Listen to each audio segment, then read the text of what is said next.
Live. Cool. So, welcome to Feed and Focus for Remote Work and Digital Nomads podcast. Guys, I'm so pumped that today we have a whole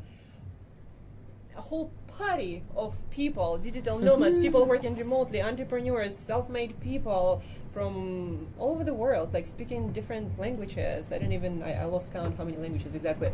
And we are talking about challenges of our lifestyle. Remote, location independent, working for ourselves, defining our own routines and things to do or not to do. And as we learn and talk more about today, it can get quite challenging. Like what I like to say, now that you have this freedom, can you handle it? Right? So welcome to the show, and let's start with introduction. So Bridget, maybe we'll start with you. Okay. Yeah, cool. My name is Bridget Heidenreich. I'm from Germany, and I'm a business consultant. Help freelancers to start a business, to set up a business successfully with all the strategy and all the things they come along. I started 12 years ago and consulted SMEs in Germany and switched to focus on people they would like to start. They are good and passionate about the service, but they struggle with all the strategy things around. And I love to do what I'm doing. I'm not going to pretend to understand everything that everybody does, but it sounds very fascinating. And how did you end up in Playa del Carmen, where we all are right now? So I got a project from a client, and he asked me if I could do that in Mexico, and I was like, as I'm working now remote, I can come over, because normally it's not handleable to pay a consultant full-time for some months in another country. That's quite expensive. So I just need to charge the hours I'm dedicating for this client, and the rest of the time I can continue with my other clients. Okay. Yeah. Cool. That's quite fascinating. Yeah. I think we all have different stories of how we got here. Yeah. Yeah. Thank you. Thank you. Sergio. Hi, my name is Sergio Mojar. I'm a digital marketer. I have been doing organic marketing consulting for small businesses and network marketers, and since 2018 I have been teaching also about Airbnbs, how to start it, how to scale it, and how to grow it. How I arrived to Playa del Carmen, well, it has been the place that I have been here, coming and going, and I've decided, you know what, this is the place that now I'm going to stay here. That's how I got in here. Well, again, such a great story. Seems serendipitous, very much. And I think that's going to be actually the thing for all of us, more or less, like serendipity and how we got here, right? So how I got here, I'm a coach. I've been working remotely for more than 11 years now, but how I ended up here, decided to join a remote year from London. I was supposed to spend 4 months in Latin America, came to Mexico, didn't quite like it, quit it, and was thinking, where do I go next? I didn't want to go back, didn't know where to go. So I knew one person here, and he told me that they loved it here with his partner and that I should come over. And so I did, and it's almost a year now. Yes, and also I'm a lifestyle coach. I help remote pros and digital nomads to optimize their routines so they can do, be, and feel their best. And next to you, Brett. Hello. My name is Brian Kelly. I started the digital nomad gig. The work I do for that is artificial intelligence. That's how I got into it, and I became a digital nomad for the first time 8-9 years ago, something like that. I actually don't travel. I'm now a permanent resident here in Playa del Carmen because I'm also a musician, and I own a recording studio that's kind of close to here. It's nearby, so it's like I've kind of gone full circle where I wanted to be nomad. I was nomad for several years, and then found the beauty in having roots once again in this place, Playa del Carmen. The way I got here to Playa del Carmen is that there's many places all over the world that I've traveled to once, but this is a place that I kept coming back to. And so about 2 years ago or so, I made it official, and now I live here and sometimes travel, but I'm less of a nomad than I used to be, but I certainly have quite a bit of time on the road being a nomad. Hopefully we're going to learn more about it. Thank you. Justin. Yeah, my name is Justin. I'm from Germany too, and I'm not a resident yet, but maybe soon to be. I am an e-commerce seller, so I've been selling physical products for nearly 4 years now, and since about the beginning of this year, I have been starting to coach other entrepreneurs, high performance and mindset coaching. So just helping other entrepreneurs breaking through their limiting beliefs, their mental and emotional blockages, and what brought me to Playa del Carmen? I guess the good weather, good food, good people. And escaping the winter, the cold winter in Germany. You know about it. So but then also several other reasons. I like it here. I'm a digital nomad for I think 4 years now, but I haven't been living in Germany since 2015. So I've been basically a professional traveler since then. Due to studies, been studying abroad, working abroad. Been on basically every continent so far. This was my last one, Latin America, so happy to be here.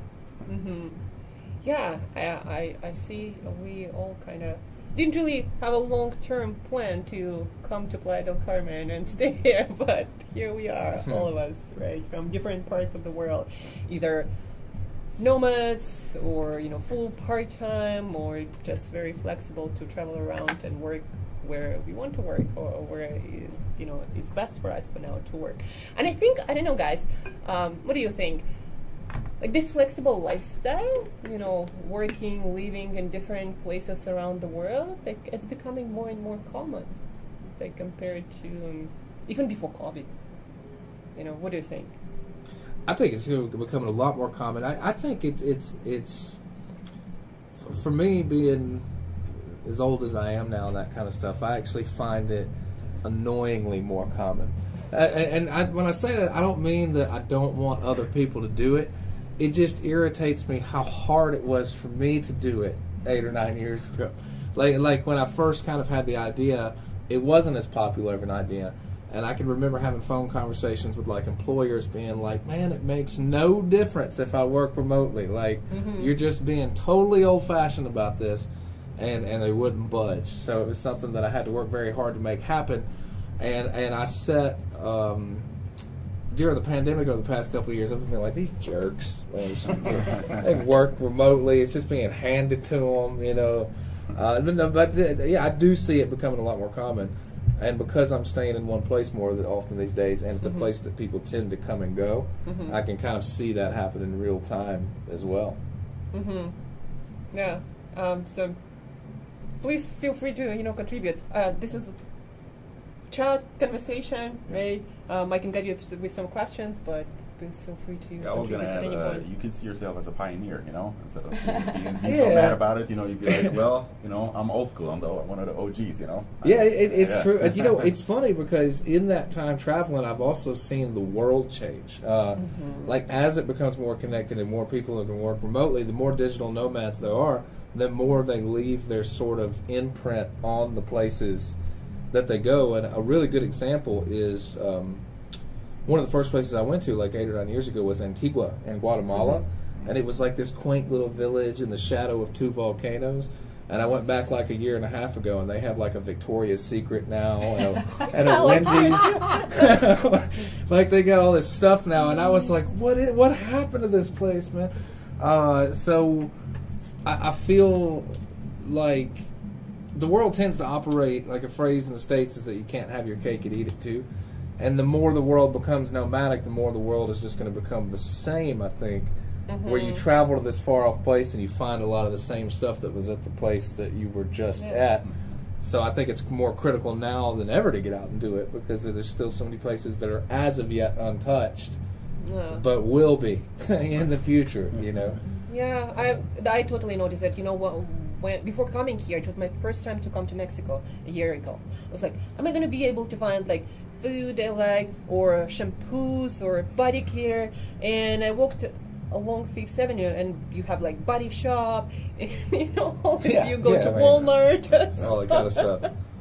No. What about you guys? Things have changed, I must say, since 2016 when I started getting in here, and now I feel the term of digital nomad has changed, because before you will need to have your own venture, your own digital adventure, so you can start a business. But now, with the COVID, remote jobs are like everywhere. So it has, like Brian says, it has become easier, right? And due to that, for example, Playa has grown. Now most of the rental places are focusing that, and even on Airbnbs, there's a specific model that you set up your property so you attract remote people who work remotely or digital nomads. So see, according to time as advanced, I have seen also the difference, how it has changed. And I think it depends on your field as well, because like it's easier now because people are more willing to let you work remotely. However, imagine that you're an entry-level person and you're like doing tech work or something. There's a ton of people in India that'll do the exact same thing now for like $7 an hour. And a side effect of employers getting more open to letting people work remotely is now they're like, I mean, okay, well, how remote am I cool with? You know, and if they're cool with somebody on the other side of the planet, then you might get priced out of a job that would have been yours on this side or in a different market or whatever. So it really, I think it's having a transformative effect where it's really, really good for some things, but then in other things, like, yes, there's more remote opportunity, but there's also lower quality of the opportunities that you might get, because now you're competing with the whole world. What I also feel is like we all live this kind of lifestyle and we can do it, but there are so many people out there, they would love to do that, and they get frustrated because of their profession, because of their personal situation. Maybe they're not able to do that. So maybe you already do have family, or you do have a job which you can't do online, and then you see all the people posting the cool pictures, traveling a lot and exploring the world while earning money. And you're limited to your maybe 10 days a year because you can't afford more. So I think that's also a big problem, and people get pushed that they have to start a business. That's what I realize in my profession, that many people say not they want to start a business because they have a profession and they have like a dream and they would like to make it happen and they would like to spread that. It's more like, oh, I also would like to do what everybody else does, and now I have to find a solution. So first is more the traveling and the personal experience, and then making it happen. And they're asking weird stuff like, what kind of skills do I have to learn to become a digital nomad? Oh, seriously, what are you interested in? What do you really want? What are you passionate about? What are you good in? And I think, you know, a good question also might be, because of that, you know, you can delegate a lot of things to people like across the world that, you know, in India. It's very important, I think, to become an irreplaceable person. Somebody who cannot be replaced all that easily, having your expertise in a very specific thing that people will seek you out. I'm very lucky in that, because that's exactly my situation. Like, it took a while, but the tech thing I do, the artificial intelligence, it's a very niche kind of thing that very few people do. So if they need me, they need me, and I'm really lucky for that.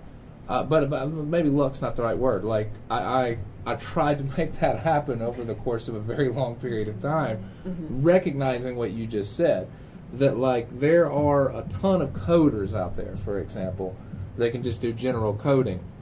There are very few people that can take things from a few different areas that I do and do what I do with it.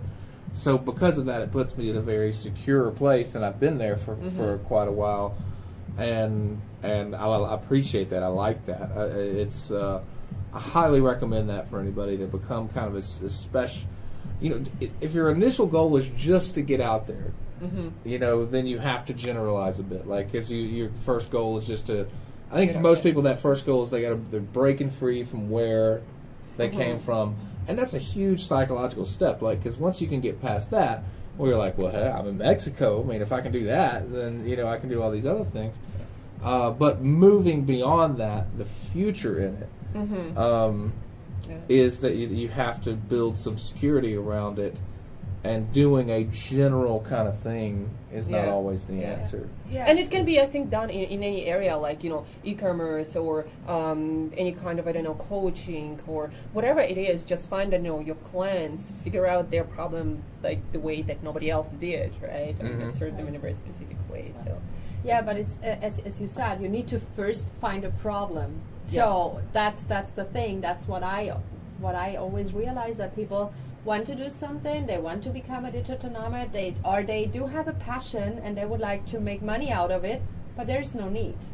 So please always do have a business model set. If you don't have it, it's like it will not work. And everything needs to fit together. Like you said, you need to offer something which is unique, which makes you unique and which makes you needed, but also it needs to fit to the client, it needs to fit to everything, and also the pricing is like all that. If it doesn't fit like a puzzle, you will not succeed. You don't have a market, you don't have a product, you don't have a service, you don't have a client. A problem, I think, you mentioned, it's very important. What I realized in my own pain, like, you can be super good at something and you're like, I want to improve how your brain works, and somebody's like, yeah, let's do that, but maybe some other time, because it's not their problem. Right. Right. So you need to find an urgent problem to solve. Exactly. What's the hack? You ask a person, how much money are you spending already, or have you spent on solving this problem? If they not spend anything, the probability is it's not that important, and they can live with that problem just fine. Right. So that's a very, very important topic. I think it's important to be systematic about all of it. Like you mentioned, having a plan and that kind of stuff. And I think that one mistake I've seen a lot of digital nomads make is they view getting on the road as like the finish line. Like there's mentality of like, okay, I got to Mexico, that's the end of it, I'm a digital nomad now. When in reality, that's the beginning of a new lifestyle. You're not done or anything at that point. No. Like you still very much have the same life stuff, like you still have to find some way to maintain your health. You still relationships.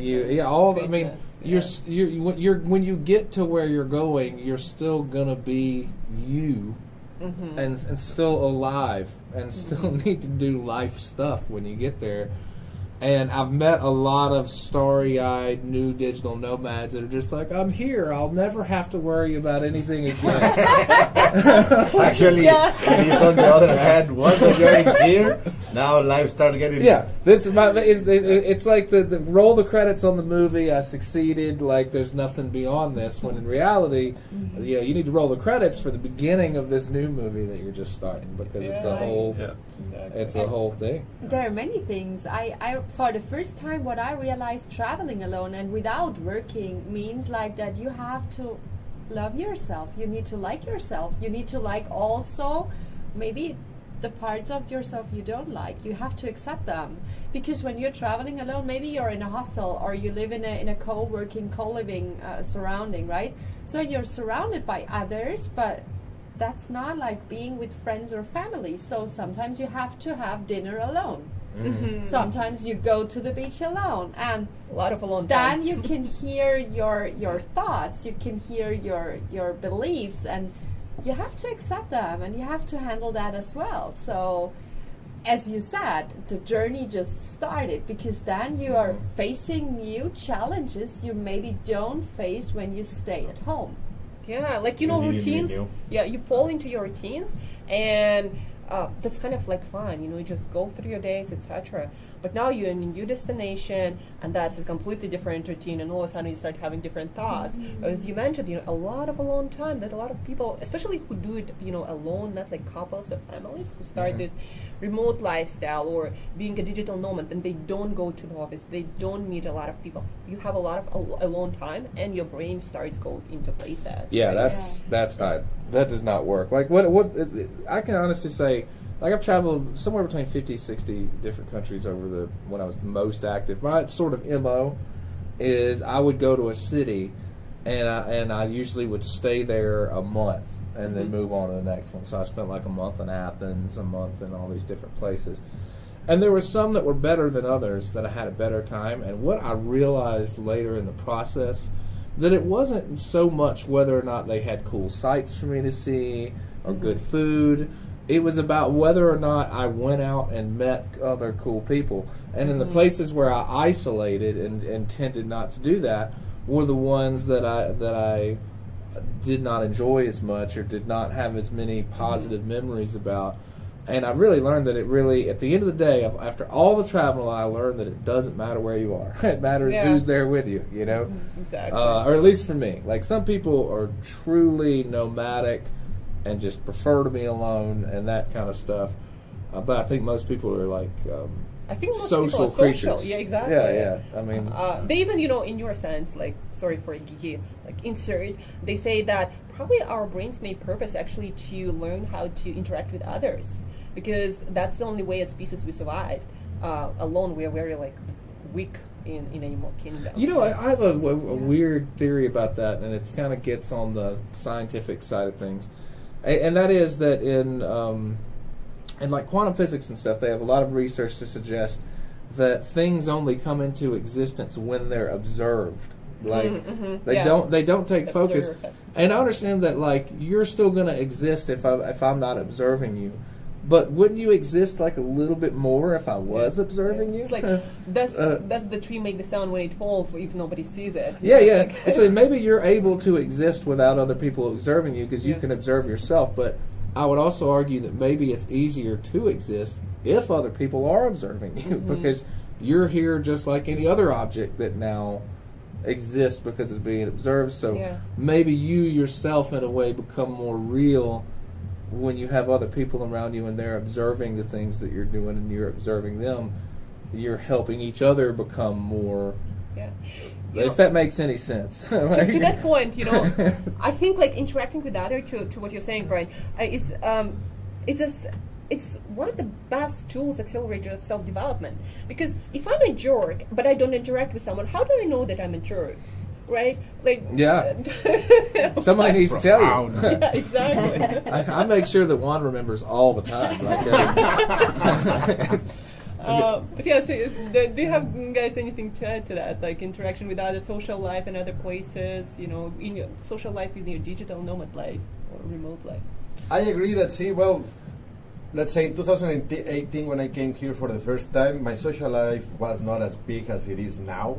And I can see the difference that when you are just by yourself or locked in Playa car in a little bubble over there, things doesn't really work like when you are maybe in downtown and you go out to Fifth Avenue or go and meet other friends, or you start going to the social gatherings that every community around Playa are starting to have.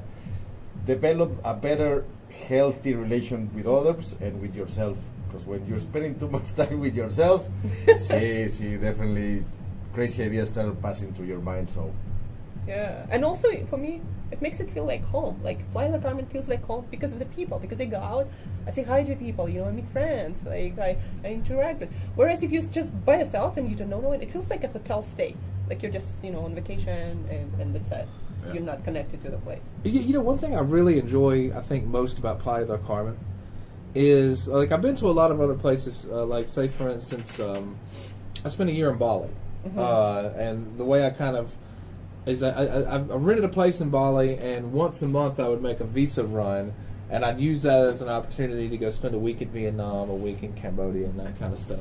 And literally every single one of those places I went to, I felt like I was visiting somebody else's thing.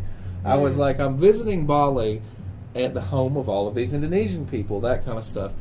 I don't feel that way in Playa. I am around Mexican people all the time, and I was like, this is as much you guys' place as it is mine, as it is Argentinians, as it is nobody. Playa doesn't belong to anybody. This isn't Mexico. It's its own thing, And to this day, there's only one person I've met that's from Playa del Carmen, and it's a harmonica player, Indra, that we work with a lot. So if he says something about Playa, I'm like, you know what, man, this is your home. But literally anybody else, I was like, everybody at this table, even though we all come from different places, it feels like we all have just as much right to be here as anybody else. And it's that kind of place. It's like a bunch of misfits from all around the world.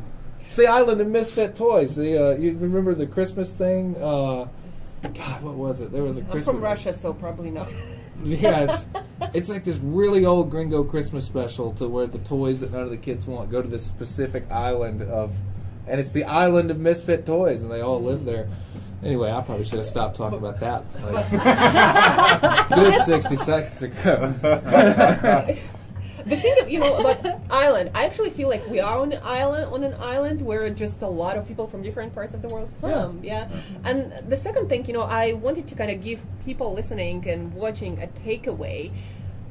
If you're starting your remote journey, you're not going to be going to office. If you're starting traveling, then please make sure that you have a plan in place to make connections, to meet people, either using Facebook, WhatsApp groups, or just, I don't know, talk to people on the street, in cafes, like co-working spaces, anywhere, because you're still a social creature, and you'll need those connections, right?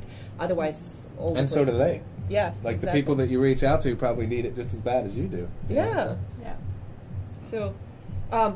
So we already started talking about lifestyle and challenges and what you have to kind of take care of explicitly now. It doesn't come natural to you when you start working remotely, when you start working for yourself, when you're doing digital nomad thing in your new country, new culture, right? So you have to take care of a lot of things with intention. They're not just happening anymore, right? Be that your, eating routine, fitness routine, sleep routine, your schedule. Like, guys, let's start talking about those routines.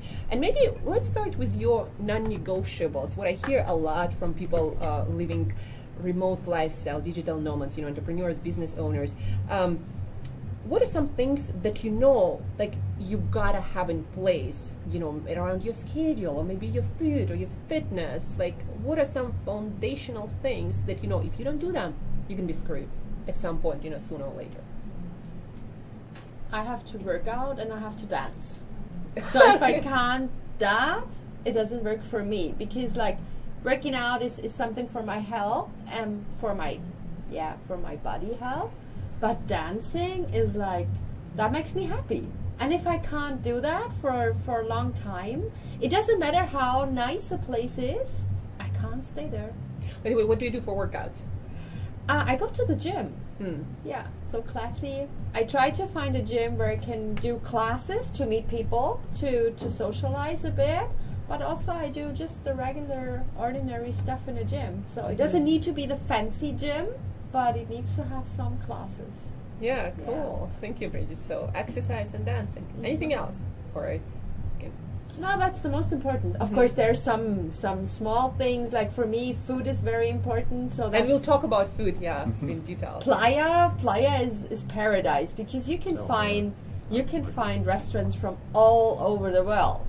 And that's something. I'm from Munich in Germany, so we have restaurants from different countries, and I always did that. My best friend and I, we were always going out at least once a week. We always tried new restaurants from different countries. It's not like always the Thai food or always the German schnitzel. And in different restaurants, it's like really trying new things. And I can do that here. And that's like, it's not good for the diet, but for that I go to the gym, right? So there's the balance. Yes. So again, we're gonna get back to food a little bit later, but now I'd like to keep it on non-negotiables, right? So let's continue. Yeah. I know for me it was very. I was very systematic. Like you mentioned routine several times, and routine is for me, when it comes to that kind of stuff, is crazy important. Both like daily routine of stuff that has to be done, but also like overall routine. Like for example, when I would travel to a new place, my routine was in that first 24 hours. I'd get there, I'd be tired, I'd sleep, I'd get up the next morning. I always found out, okay, where is my supermarket? Like in relation to IAM, let's find that. Where's my gym? Where is my co-work? So now I'm eating, I'm staying healthy, I'm able to work. And those would always be, as soon as I rolled into a new town, those the first three things that I'm on top of. And also found it very helpful for me to keep schedules. Even though you're traveling, like I find, for me, just personally, I find a huge benefit trying to wake up at the same time and go to sleep at the same time, and those kind of routines. And the fact that I'm in, Cambodia shouldn't change that, except within reason. Like, maybe I know Monday through Friday, I'm a routine kind of guy. Saturday, I'm allowed to let that kind of shake a little bit and do whatever, which is also equally important. Like, you don't want to go there and be so focused that you're like, well, what am I doing here? If I'm so focused and I'm not allowed to have any fun whatsoever, then what's the point? But I think it's important to keep even that within a parameter, and say, this is about how much fun I'm allowed to have in terms of breaking my routine. But for me, that was, you mentioned the non-negotiable. For me, I called it kind of the lay of the land. Where's my food coming from? Where's my gym coming from? Where's my internet coming from? And those were my first things every single time. Yeah, cool. Thank you, Brian. What about you, Sergio? I would say that the non-negotiable have my morning routines, my morning rituals. Everybody knows that I wake up at 4 in the morning. And from there, everything that I have to do in the morning, like reading, meditating, go out at a walk, watching sunrise, all that good jazz, that will be my non-negotiables. And outside of that, I try always to give me a me time, because just how I like to enjoy to have time with others, there's a moment that I say, okay, enough of others. The world can go and have a rest and have my me time, because if I don't have my me time, then when I see other people, I'm just like, again, people. Yeah. See, but that, I would say my morning rituals are the non-negotiable. I always have to have them. Even someone else already told me that I am way too crazy for having those routines and strict routines. But that would be mine. Okay, yeah, it's probably, pours over to your sleep, because if you wake up 4 a.m., it's hard to not have you sleep and wake up at that time.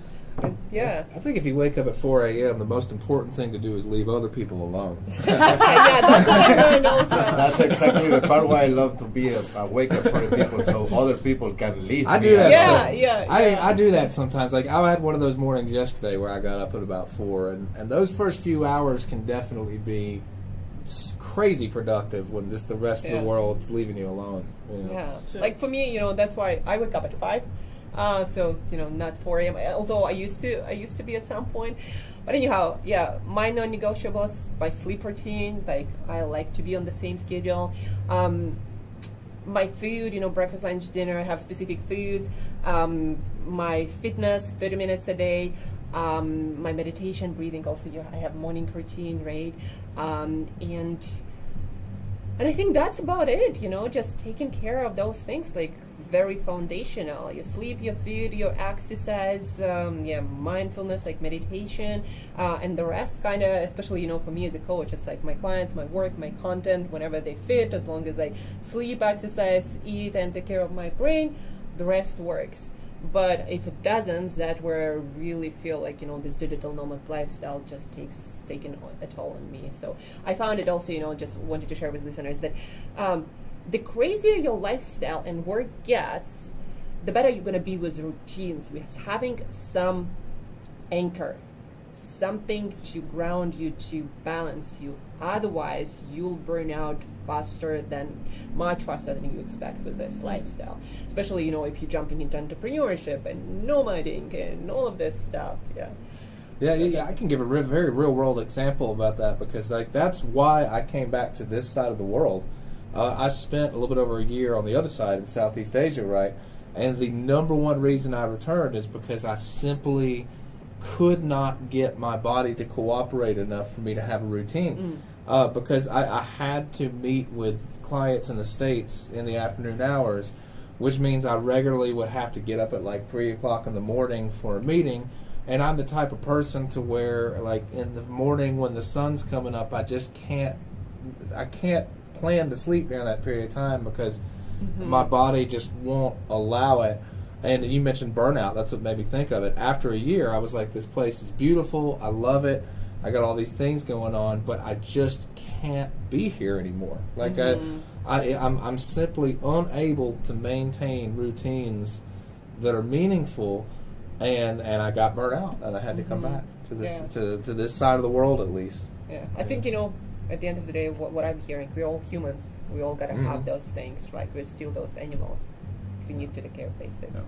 So, What I would also add to this point here when we're at routines is that I think it's so important for people that are just starting out, being digital nomads, traveling, to really have routines. Because if you're back in your 9 to 5 or if you're back in your country, oftentimes you have these routines. They're like, you forcibly have them, because you're going to work. So, brush your teeth, you shower, etc. You put on your work clothes. Once you travel, you live as a digital nomad. Sometimes there's this kind of thin line between am I on vacation or or am I working actually, right? So it's extra important to have these routines in a way. And also what I found very important for myself is to just put on work clothes every day. Like work clothes. But you know what I mean? Not sitting there with your drawers, and just being like pajamas or even naked, you know what I mean? Like if you're at home, no one sees you, right? You're not in the office, no one sees you. So, no one cares. So sometimes you can have a shirt on and then you have a meeting, but then you're just with your pajamas. So it's so important also psychologically to just have these, this part of your routines, to making it as if you're living this normal life at home, this regular, you understand what I mean? Because if not, then it can get into this mess in a way, So you have to organize yourself. And I find it so important. It's extra important for people like us to stick to that, because otherwise, it can just turn into chaos. You do whatever. You wake up, if you don't have your alarm set every day at the same time, just sleep in, because who's there? No one's there to look after you or to kick your ass, You have to do it yourself. You're an employee, but you're also your own employer. You know what I mean? That goes for self-employed people, period. But especially if you're a digital nomad, you know what I mean? Because you always, especially in these countries, if you're not living in Iceland or some cold place, it's sunny here, So that's also part. I think all of you probably had this feeling once. That you're working and you see the sunshine outside, and then you're like, damn, like, you have this FOMO, fear of missing out. Yeah. You understand what I mean? Even, sometimes it's even unconscious, but then you still have it there. You know what I mean? Yeah. Like, and then you're like, damn, I want to go out. Everyone's at the beach. I'm just like working here and wasting my time and this kind of stuff. So I think it's very important to structure yourself, and having routines is so important. That's one of the reasons why I always went to a co-work, even if I didn't have to. Like, even if I had sufficient internet at the place that I was staying, I always went and found a co-work, because it made me put on pants. Like you're talking about it. It made me take a shower. It made me be like, I should probably get a breakfast because I'm going to be in the office here shortly. Like, it did provide some structure. So I tried to go to co-work, and I tried to set sort of business hours for myself that I was going to be there, and it helped a lot. So important. What I also realize is that everybody needs to find his own speed of traveling. So as you said, you try to find these 3 spots. They are very important to you. As I traveled a lot and worked, for me it was very complicated to create my infrastructure, to find a supermarket, to find a laundry, to find a gym. So that costs you some days to figure that out. Where do you want to go? Okay, you can find a supermarket, but is it the supermarket where you find the groceries you want? Yeah. So, and that already takes time. And then on top, for me, I'm very focused, but still, of course, it's like there's the beach. There are nice places I haven't visited. So, of course, I would like to get to know that. When I travel too fast, so every place just 2-3 weeks, I get in trouble because I don't get my work done. First, I have to figure out my infrastructure, and then it's like, oh, there's so many things to do. Oh, yeah. First, I have to see the things because work can't wait. So that's like stupid, right? Yeah. So you need to find also not just a structure of the day, but also the time period you want to stay in a place, that it's not in a rush, or that you are not in a rush. Yeah, that's so important. I just wanted to get back first to Justin and your negotiables, so we kind of like finish that. But yeah, we'll get back to that too. Sorry. Yeah. Oh, yeah. So basically, the first one, you already heard it, is to put on, my working clothes, not to sit there in pajamas. No, and then also, so what I do every morning, first thing in the morning, of course, drink lots of water. This is my personal routine. Then also just, having a cold shower, working out as well, just like, probably all of you guys. I think that's super important as well. Yeah, and then also just having a healthy breakfast. You gotta be focused all day long. You have clients, you have lots of work to do, so it's so important to have like a healthy diet. And then just What else? Journaling. Lots of journaling. That's also what I do. I find it especially helpful living as a digital nomad, because sometimes, as you guys talked about earlier, it can get lonely, because of course you have your base, you have your people, but then also, as we're digital nomads, we're nomads. So oftentimes you have a friend base in a way, a community, but this community is also constantly changing because people are coming and going. It's not like if there's a couple of people that are probably also here in Playa staying, permanently, but then I would say, the majority of people are just like coming temporary and then leaving. So sometimes it's like, damn, now I had these people that I used to know, hung out with for the last few months, and then now they're gone again. So that does happen. You understand? You had your buddies, like every day at one, you see them for coffee or something like that. So I think it's also very healthy to just journal and always have a kind of a self-talk, like a talk with yourself that you kind of document. And I think it helps a lot if you do it in the morning or a nap in the evening. I do it in the morning. So yeah, that's also something I do regarding routines. I would actually also add that in place of journaling, depending on the type of person you are, like I'm a musician. For me, music is kind of that self-talking thing that you were talking about. For somebody that paints or does some other artistic pursuit, that may be that for them. Like I think it's about what you mentioned is it's about. Well, I don't know. You said it, so you know what it's about. I'm just piggybacking off of it. That I think that like for me, I get that same kind of thing from like sitting down and trying to write a song. Yeah, probably like a getaway in a way. Like where you have your own space and where you can just kind of like be with yourself in a way, right? And it's probably also like a meditative state, where you don't have to really think. You're just in a flow state. You're just you are. Yeah. You can play, be it instruments in your case, or other people just, are painting or journaling. You can just be in a way. Some people in meditation, Yeah. It's also one form, of course. Yeah. So yeah, a lot of common themes as we can see. If you time with yourself, something along the line of meditation and mindful practice, food, exercise, sleep, your schedule, right? And as Bridget mentioned, just figuring out your schedule and where you do things, when you do your adventures, when you do your work.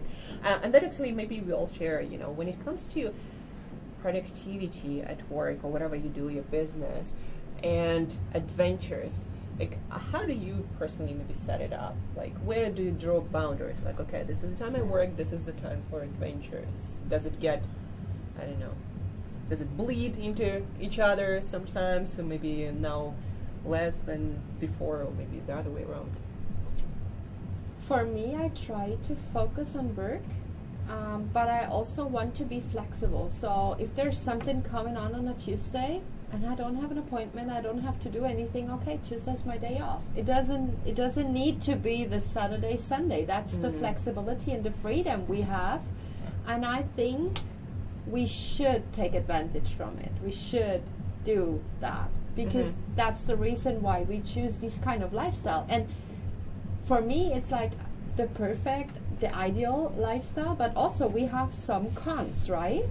So there's not, we don't have 100% positive. So as we do have, in my opinion, more pros than cons, we should take advantage from the pros to consume also the cons, right? So I try to keep it flexible, but still, of course, it's like there's always something going on, especially in places like Playa. So you need to choose wisely. You can't be on every party. You can't be on every trip. You can't be at the beach every day.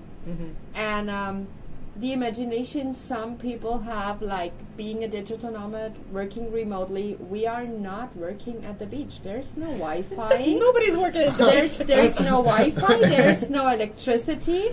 There's no shade, so you can't see anything on the screen. So please, that's not how it's going to be. So we are at the beach, of course we are, and we can go there every day, but we don't work there. Yeah, it's such a good point. That's such a good point. I was in a meeting with some people in Louisiana the other day, and they know that I'm down here, and they asked me about that. Like, but why aren't you on the beach right now? And I'm like, why haven't you drug your desk out into the parking lot underneath the sun? Like, do you not want to tan too? Go outside by all means. It doesn't make any sense. Yeah, it's like, all these posters showing people like by the pool or something else. The only thing I can do by the pool, maybe answering emails, a couple of essential. That's about it. But yeah, you're so right. And most hilarious are the pictures when people place the laptop in front of Machu Picchu or something like that. It's like, who believes that? The Wi-Fi at Chichen Itza is terrible. I hear they're putting an OXO right on top of it. It's photogram. It's photogram. Imagine what it took to take it all the way there. Right, they're working on the what's his name? Elon Musk is working on the global link. That's when digital nomad's gonna go. Wow. And actually, you can. You'll be able to be in the middle of the jungle and stuff, man. That's good. I don't know what I might do. Like if that were to, I'd say right now I've got a lot of goals that are like stretching over the next few years. But if after that was the deal, then I could see myself going to some pretty weird places. Yeah, but it actually, you can pre-order it right now. I think it costs 35,000 passes to have it in the area. And they're going to deliver it in like a couple of months or something like that. Yeah, that right there. They'll create new opportunities. Yeah, that's going to be wild right You'll there. Have people in Antarctica, people in there's going to be a deserts, digital nomad tribe right in the middle of the Amazon. Like, it's we're going to be 9 to 5 then, They're going to be the real digital nomads. Yeah. Amazon, next generation. Sahara Desert, and these are real, that's the real deal. By the way, to speak to the point that you brought up originally, the way that one tool that I used to handle that is that I always tried to research the next place that I was going before I got there, and I tried to take and have like 3 lists. Like one, these are things I have to do while I'm there. That's the first list that like it's priority. Like you don't go all the way to Athens and not see the like Parthenon. Like if there's certain things that you have to do. Then the second list would be stuff that I'm going to try to make it a priority. I really want to do these things. And then the third would be like, okay, I mean, if it happens to work out, then cool. Or if I just have some free time. And I would try to I try to create like a priority system with that stuff. And be like, okay, I got a priority 3 opportunity. But I've also got this meeting, and I can't really blow this off for that. But if I got a priority 1 opportunity, then I'd be like, well, I mean, I don't go. I didn't come all the way to Mexico to not have tacos. Like, I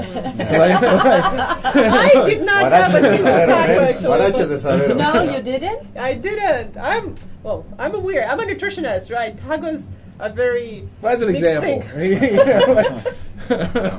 That's such a good point you're stating because I think it's so good to have a healthy balance. As we're digital nomads, to just have your profession, your work, but then also really have a to-do list, do things because that's the purpose of that. This traveling, this travel lifestyle. Because I also found it pretty difficult in the beginning to just have that kind of balance. To not just to work. But then also to do stuff, because now I'm here for 3 months? Not me, but I'm here like 3 months. I'm like, damn, I haven't done anything, or I just have done That's whatever. Me. You understand what I mean? Like it took me my brother, and my girlfriend, I don't know, 2 months or 3 months to just really travel, to go to Tulum, to go to see, I don't know, Chichen Itza, or to go to something else, right? To Holbox, right? But we've been here so long, but before you come here, you're like, oh, I'm gonna see this, and that, like you said, have this priority list. And I think yes, it always depends, right, on your work and how much work you got. But yeah, I find it sometimes challenging, and I think it's a good point to really have this clear, to see, okay, I'm working, but I'm not forgetting why I'm here. I have to see some things because that's sometimes it's like that. You just work. Weeks pass, 1 week after the other, and you still haven't done a lot. And your people back home are like, have you seen this? Have you visited that? Because they're there checking all the sightseeing stuff. But then you're here. You're like, yeah, well, it's here, but I haven't done it yet. Yeah, I'm just working. Well, I think it's important to remember that, like the word priority. Priority 1, 2, and 3. The P doesn't stand for permission. Like these are things I can do if I want to. Like if it's a P1, then I mean, I view that as just as important as your work. Like, you came here to do this shorter priority one list of things. Yeah. If you got a bunch of P3s left when you roll out, then, you know, okay, maybe try harder next time. But you shouldn't have any P1s, you know, because that's what you came here to do, you know. Yeah, but I want to jump in, though. Like, I never planned to come to Mexico at this point, right? I came here, and my priority was work. And I never fooled myself about that, right? And I also want people to understand it's like, look at your priorities first, right? You are in this place, but if there is an urgency in whatever you're doing career-wise, and this is your priority, then treat that as your priority, because you're not dying. Like, I mean, you can, but most probably you're going to be alive for quite a few decades after that, right? And if this is the thing that needs to get done now, then this is the thing that needs to get done, and pyramids can wait, and Chichen Itza and all that. And just, you know, when I came here, I'm like, I need to build up my business, and that was the priority. And if there was some party or sightseeing, I'm like, no. And I knew that was my priority, and I knew I wouldn't regret it. Yeah, well, I mean, if that's your priority, then yeah. You know, that's what you're here to do. And I've done that on purpose traveling before. Like, there were times where I was getting behind on work, and I intentionally created a spot in my route where I knew I wouldn't have shit to do when I got there. Like, I knew that it was a smaller place. It didn't offer a lot of, like, nightlife or fun or any of that kind of stuff. And that it would be a great place for me to just spend the next month focusing on work and that kind of stuff. And that I'm not going to have a lot of distractions. Do not recommend that with Playa, necessarily. It's not a good place for that, probably. Maybe find, like, a village in Costa Rica or something. I say that because I did that. I went to this I went to this beautiful co-work in Costa Rica where they had somehow gotten this really good internet connection, but it was just kind of in the middle of nowhere. Like, the only thing near it was this small town with a few markets and that kind of stuff. And this guy, just ultra nomad guy, had built this place that was just like, it was just by the sea, and it was just a bunch of chill people working and being focused, and there was really nothing else to do except go out and exercise or whatever. And it was like, I think he made it with that intention. Like, you can be nomad, but like kind of take a pit stop over here and focus on stuff for a little while, you know, that you need to focus on. And again, I want to just bring back the point, right? Before jumping into this remote journey, digital nomad, or being self-employed and like in any capacity, just figure out your stuff, like the clarity around your priorities, your goals, your routines, the vision for your life, right? Otherwise, like, more freedom will be a disaster, not a good thing. No, 100%. And I also think the routines are not just to make the work happen, but also to make your free time happen. Because that happened to me as I came here. I didn't know that many people, so there's not that much to do. Okay, you can go out yourself all the time, but then you think, no, I don't have to. No one's waiting for me, so I can continue an hour or 2 hours more for work. And at the end, I was working more, and I was already working a lot in Germany, but I was working more here than in Germany. It's like, no, wait, stop. That's nice, but that's not the goal. That's what you said. Why are you here if you don't enjoy anything, right? It's like, it doesn't make sense at all. Then you can stay at home. You don't have to. Well, I'm from Siberia. Yeah, I'd rather stay and work and sometimes go to the beach than, you know, in minus 60. You haven't seen my home, man. Sergio, it's funny and interesting because many people think like, I'm going to become a digital nomad, I'm going to be free, I'm going to be doing, and actually I think it's in the opposite. You have to have a really good discipline, because in my case, I have tried to make the effort to have a 9 to 5 even on my digital nomad, where I'm going to just focus on work from 9 to 5, but then I'm out of there to do whatever that I win. But also I am with Birgit that if it is a Tuesday, I know that I have my work or anything, but if someone is like, hey, how about if we go to Tulum to do this something else, right? Well, yeah, let's go and do it, because that was my issue of being in a regular job, that if someone called me to, hey, let's go and record a song, or hey, I just found a gig where you can DJ, you want to come? No, I can't, because I'm stuck in my job. That will drive me crazy. But I try to give myself that discipline of like having my 9 to 5, but with the freedom that if at any moment my phone rings and, hey, you want to go and hang out and do this? Hell yeah, but let's go and do it, right? So that's what I feel that It has to be also, you have to have your structure and the discipline of following your work hours and also your chill and relax hours. Like you have to find a balance. Yeah. Everybody thinks, like you guys were saying, like, yeah, I'm gonna be on the beach and be on the ruins with my laptop. Maybe you can, but the internet is not gonna be that great. The sun's gonna be on you. The mosquitoes are gonna be bothering you, and because or you're on the beach trying to hang out, or you are trying to work. And I mean, you cannot do one or the other one. You have to choose. And also, I try to do that once that Saturday is here. You know what?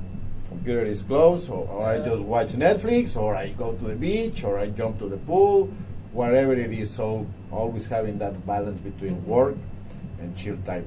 Yeah, and it's a beautiful thing, you mentioned that now, indeed, you actually have more freedom, but you also gotta learn how to use that freedom when it's worth it. Because probably all of you got more invitations that you could ever accept, right? And you kind of got to figure out what to say yes, what to say no to, and when, right? Yep. Otherwise, things just... I didn't get invited to anything. Or especially like if you wake up really early, hey, you want to go out 10 p.m.? No, dude, 10 p.m. I'm getting sleep. See you later, you know what I'm saying? So... But I think it goes back to routine and taking care of yourself for that kind of stuff, because... if there's one thing like on, on this side of all the nomad and stuff that I would say to most people is that it's not, it's something great to aspire to do, but it's not a solution. Like I saw this skit on Saturday Night Live. It had Adam Sandler. I don't know if you guys know. There's people from all over the place here at this table, but it was about he was doing a commercial for a tour company, and the whole thing of the commercial was just like, I want to make it very clear, if you are unhappy in Connecticut and you get on a plane and fly to a beach in France, you are still going to be you when you get there. Exactly. And if you're an unhappy person in the States, then you're probably still going to be an unhappy person when you get, it's not a solution to every problem that you have. Right. As a matter of fact, it will introduce new ones that you don't currently have that you'll have to solve when you get there. So I think that some people, I think it's a very common thing just in human psychology to think that a geographic change is going to solve all your problems. And that's not what this is about. To this point, vitamin D boost will make you happier. Well, you're from Siberia. I'm surprised that you have any vitamin D. 11 years, I got some. Yeah, I can imagine how it would be a good change. But if you say, for instance, if you have a bad history with getting into toxic romantic relationships. You're not going to suddenly be good at dating when you get here. You're still going to have to figure out why you do that, I actually, through traveling, that's what made me realize I did not figure out my dating life. Because every time I go to a new place, it would kind of end up the same. And I'm like... Because you're there. Because you're bringing yourself along. Yeah. That's the point, You're not just leaving things behind and then, going to a new place and then now things are different. You're bringing yourself along. Yeah, everywhere. And all of your habits and all of your little things that all that stuff comes with you. I mean, you're just giving yourself a new environment to maybe work on some of that stuff. Yeah. But it's like and then when I worked it out, I'm like, yes, I nailed it this time. But let's maybe speak about a couple of other essentials. Food and exercise. Let's maybe about food first, because exercise should be short. What is your to-go routine? Do you have one? How do you manage trying exotic foods and having your basics, essentials, met so your health doesn't suffer? Any thoughts, any routines around that? Yeah. Any advice, tips? Yeah. Well, you can start now. I prepare my breakfast myself. What do you have for breakfast? Let's go. Yeah. So first, I do have breakfast. I think it's important for me. I don't know. I got taught you can't leave the house without a breakfast. That's what my mom always said. And even if I was not hungry, I had to eat a bit. So, and I think it's not bad. It's not a bad habit. And I prepare it myself. I try to have variety, but I always do it myself. It just maybe once every other week that I go with friends for brunch at the weekend or something like that. But I don't want, so that's also about the daily routine. I don't want to waste my time if I have to leave in the morning before I can, or maybe I work out first and then I would have breakfast outside. But that would cost around 2 hours because you have to go somewhere, you have to choose something, you have to wait, you eat, you go back. It's wasted time. For me, it's wasted time. So I love to prepare my breakfast. It's like a routine. I do that in the morning and I can already think about what I have to do, and that's for me, it's very important. And in general, I love to cook. So I most of the time I also try to cook, and I love to go to restaurants, I already said. And regarding the healthy food and trying new things, most of the time when I'm eating Mexican food, for example, I eat it on the street. So not in a restaurant, it's like the real street food. And the only thing what I do is I was looking if there are a lot of locals, because that means for me they wouldn't go there if it wouldn't be clean and it wouldn't be healthy and okay, fresh. Make sure that you try the sauce before because it's always spicy and they say it's just a bit. So Mexican a bit might be hell and it's burning. So, but that's what I do. Yeah. Thank you, Bridget, for sharing. Just giving everyone a hands up. We have like maybe 10-15 minutes, so let's like talk about this. Share as much wisdom as possible from your experience. And gotta take turns. Sergio. In my case, I guess I don't like to break my head early in the morning, and I'm tired of eating eggs or thinking when I'm going to have a breakfast. So I'm like, you know what? Give me my protein shake. I'm good to go, and that's it, right? I see my body as if I'm working on a hydroponic plant, and I'm like, well, I just add the nutrients, I am good to go. Lunch, in the other hand, lunch is important. That one I have to have a really good, decent lunch. And for dinner, sometimes maybe also can be a protein shake, or unless that I am invited or really I have a craving, then I go to a good place or go out. I try to quit Mexican food outside because, that's something that I have learned when I'm in Playa, and that's why I went back to take my protein shakes. After a while, I can feel how my body starts getting chubby, and also just my digestion doesn't work as I should like, right? So I try to keep it healthy, keep it clean, but also that allows me that when someone's like, hey, we're going to go and have buffet somewhere else, like, okay, I can beach now, no problem. But see, I try to keep it clean, balanced, quick, vámonos go, because I don't like to break my head. I'm like, what should I cook today for breakfast, right? But lunch, you guys some have seen my stories. It can go from salads, pastas, Mexican dishes, all that good jazz.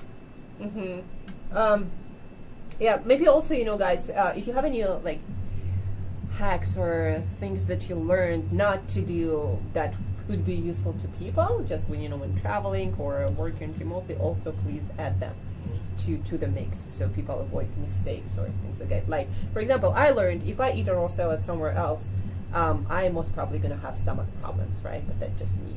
So I always try to tell people, if you have a sensitive digestive system, raw things outside in a lot of southern countries might not be a thing, right? So yeah, my routine, I'm a very routine person, plus I'm a nutritionist, so I have my, usually I skip breakfast and I have lunch and dinner, and I have things like protein, complex carbohydrates, and all the good fats from all the whole foods. And my, to-go thing and to-go advice is stick with whole foods most of the time, things you're familiar with. Have a routine to avoid decision fatigue and always having to think about your food, whether somebody else cooking for you, whether you cook for yourself once or twice a week or a day. So simple foods, have a routine, and if you want to try new foods, pick a day, pick a date, an occasion, a place, try it, and then get back to whatever you're doing. Otherwise, your health, your weight, and everything can just go all over the place. So that's my to-go thing. Right. Yeah. Right this moment, it's not. I don't have a strong routine right this moment. I'm not very nomadic right this moment, and we've been staying so busy that it's been kind of a free-for-all sometimes of sleeping for 4 hours and just wrapping in something. It was actually, but when I was traveling more, I was really lucky in that, while I'm adventurous geographically, I'm not a very adventurous eater. Like, I'm more of a meat and potatoes, find something that works, stick with it kind of guy. So it was never really hard for me. I just needed to find a market. They usually would have some basic kind of stuff that I would normally eat. And unless it was something special, like I'm a carnivore. I'm a meat eater. So, like, for example, Athens was wonderful every day. I was like Templeton and Charlotte's Web, just like, this is... but I was also walking like 12 kilometers every single day, and I got around the city on foot on purpose and burned an enormous amount of energy. So I basically could just eat all the time, and I would be fine. So for me, it was easier. I was able to find a lot of like common ingredients, that kind of stuff. The only thing I'll add is that if you are not traveling alone. For example, there was a period during my time where I was dating somebody, and that person was a vegan, and that was a terrible idea, because I was always looking for a steak, and she was always looking for grass or whatever those guys eat. And so we had a lot of time, arguing and just trying to figure out where to get food and where to eat and that kind of stuff. So that's the only thing I guess I'll try to add, is that if you have a travel companion, make sure they at least have somewhat of a compatible diet with you. Or else you're going to have a lot of arguments about vegetables that I don't even know the name of, so yeah, that's about all I can really add to that. Funny story to add to that. I once was looking for an apartment. It was actually in London, and my roommates told me that I can only move in if I'm a vegan, because they did not want the smell of fish and meat. So just make sure you speak about those details. If you live, with someone else. Check that kind of stuff. Myself, I have a bit of I do intermittent fasting. So in the morning, so I just have a smoothie in the morning or juice, and then have lunch, which is basically low carb salads. So and then dinner. But basically for people that are looking to becoming a digital nomad, I would probably also suggest a little bit what you also said, to first know or make sure that you have a supermarket where you get the foods that you need. So not that you have to end up, what you said, having diarrhea or whatever. If you eat the wrong foods, and you have to be dependent on kind of outside food or street food all the time. So knowing that you have everything you need, everything that you need to cook or prepare whatever you need to eat at home, because oftentimes, and I experienced this in the beginning of my digital nomad journey, is that whenever you move to new countries, of course you don't really know the place that you're going to. You don't know the neighborhood. You don't know where what is. Of course you can Google it, but it's so important to know where do you have your grocery store. Do you have a grocery store with Whole Foods, for instance? And because otherwise you can easily end up just always just going outside, finding the nearest spot. But maybe the nearest spot is not the healthiest spot, and then you end up doing this, and then you become junky, like Sergey said, like you keep on ending up eating Mexican food, for instance, here, and you eat so many tacos. And what I did for myself, for instance, is a rule that, okay, let's say Monday to Friday, I eat healthy, I try as much as I can healthy, and then on the weekends I eat, tacos, and even if it's a street vendor or whatnot, I deserve it, I earn it, you know what I mean? So just having that routine. And that's actually one of the first things I look up when I'm choosing the apartment.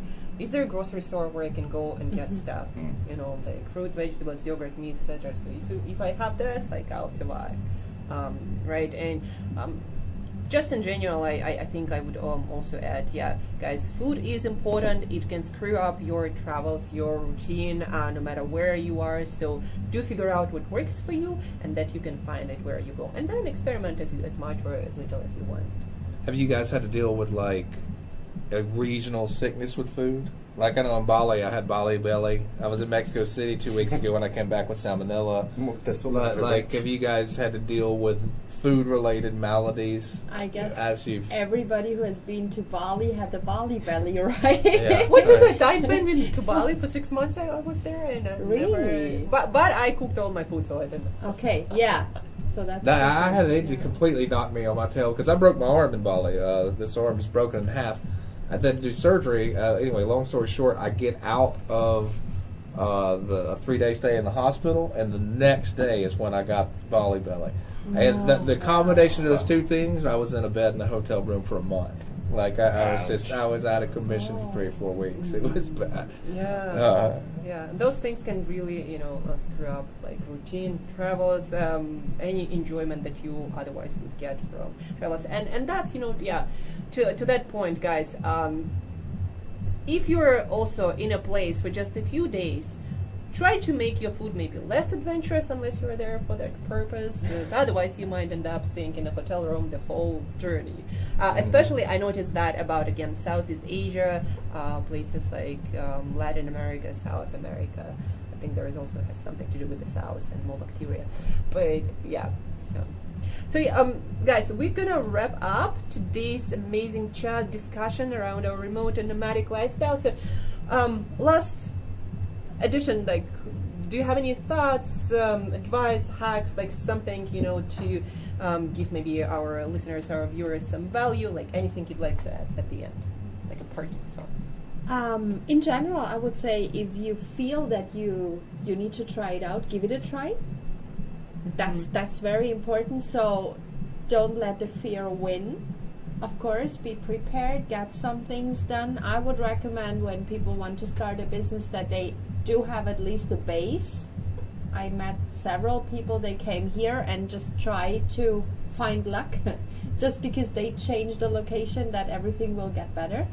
But again, it's like trying it out and having like a rough plan about what to do, how to do it. What we were discussing, having a routine, knowing what is important to you, so all these things, but give it a try. If it doesn't work, and always ask yourself, what is the worst could happen in a scale from 1 to 10? Is it really the worst? Is it really a 10? Does it feel like a 10? Or what happens if you fail? Maybe it's just a 6, maybe it's a 7, but is that really the end of your life? Or is it just that you at least try it and you can go back and say like, hey, okay, that's not for me.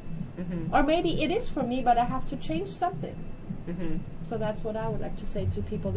They're thinking to change something in their life. Yeah, great advice. Thank you.